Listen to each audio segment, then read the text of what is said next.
तर आज आपण मस्त असे कुरकुरीत भजे बनवतो। तर मुगाची डाळ आणि कोबी, तर मस्त हे भजे तयार होते आणि खूप टेस्टी लागतात। चला त्याच्यासाठी काय काय साहित्य घ्यायचं ते बघूया आणि व्हिडिओला सुरुवात करूया। तर बघू शकता सर्व तयारी करून घेतली आपण आणि इथं कोबी आणि मुगाच्या डाळीचे आपण मस्त असे भजे बनवणार आहे आणि हे सुद्धा कुरकुरीत होते। तर आपण जेणेकरून सोड्याचा वगैरे वापर करणार नाही। तर चला काय काय साहित्य घेतलं ते सुद्धा बघूया।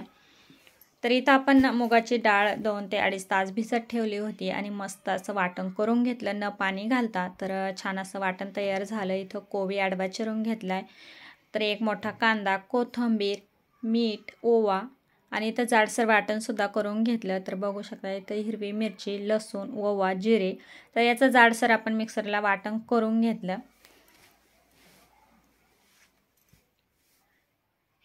तर लगेचच आपण सगळं साहित्य रेडी करून घ्यायचं। तर तुम्ही जेव्हा भजे करायचे असेल तेव्हा हे साहित्य याच्यात टाकून लगेच करू शकता, जेणेकरून अगोदर आपण तयारी करू शकतो।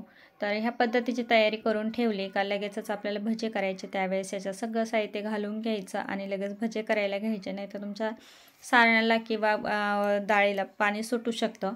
तर बघू सगळं साहित्य आपण घालून घेतलं आणि मस्तपैकी आता मिक्स करून घ्यायचं। तर इथं सोडा वगैरे आपण काही वापरणार नाही। तर बघू शकता मस्त आपले तरी छान असे कुरकुरीत भजे होत्या आणि खूप टेस्टी लागते। तर मागचा व्हिडिओ आपण बघितला पूर्णपणे मी उभा कोबी चिरून आणि एकदम कुरकुरीत भजी केले होते, जेणेकरून आपण त्याच्यात तांदळाचं पीठ आणि बेसन पिठाचे भजे बनवले होते। खूप सुंदर लागतात ते सुद्धा, एकदम कुरकुरीत होत्या तांदळाच्या पिठामुळं। तर इथं आपण तांदळाचं पीठ वगैरे काही वापरलं नाही, फक्त मुगाची डाळ आणि कोबी आणि एक कांदा। तर ह्या पद्धतीने मस्त असं मिक्स करून झालं। अर्धा चमचा आपण इथं हळद पावडर घालून घेतली आणि अर्धा चमचा आपण कलरसाठी फक्त लाल तिखट घालून घेतले। तर तुमच्या आवडीनुसार तुम्ही पूर्णपणे लाल तिखटमध्ये सुद्धा करू शकता किंवा हिरव्या मिरचीसुद्धा करू शकता। तर मस्त आपलं आता मिश्रणसुद्धा रेडी झालं, तेलसुद्धा तापलं आणि ह्या पद्धतीने आपण आता छोटे छोटे भजे सोडून घेणार आहे। तुम्ही चमच्याच्या साहाय्यानेसुद्धा सोडू शकता किंवा हाताने सुद्धा सोडू शकता। तर आम्ही प्रत्येक वेळेस सांगत असते की तुम्हाला ज्या पद्धतीने सोपं वाटेल त्या पद्धतीने तुम्ही करा।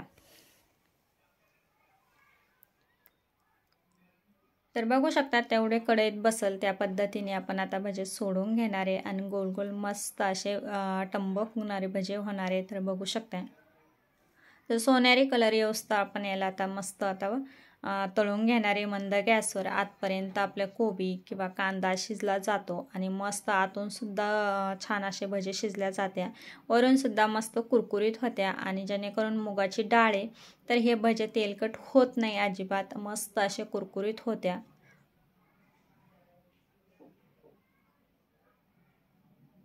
तर बघू शकता कलर सुद्धा छान असा आलाय आणि आपली आता एक बॅच आता रेडी झाली, बघू शकता तुम्ही। तर ह्याच पद्धतीने सर्व आपण आता करून घेणार आहे। तर सर्व भजे आपले करून झाले मस्तपैकी। आता भजे आणि पाव याच्यावर ताव मारणार आहे, तर खूप सुंदर लागत्या। बाहेर पाऊस पडतो आणि तळलेली मिरची, तर ह्या पद्धतीने नक्की भजे तुम्ही बनवून बघा। लाईक करा, शेअर करा, चॅनलवर नवीन असेल तर सबस्क्राईब करा। व्हिडिओ पाहिल्याबद्दल धन्यवाद।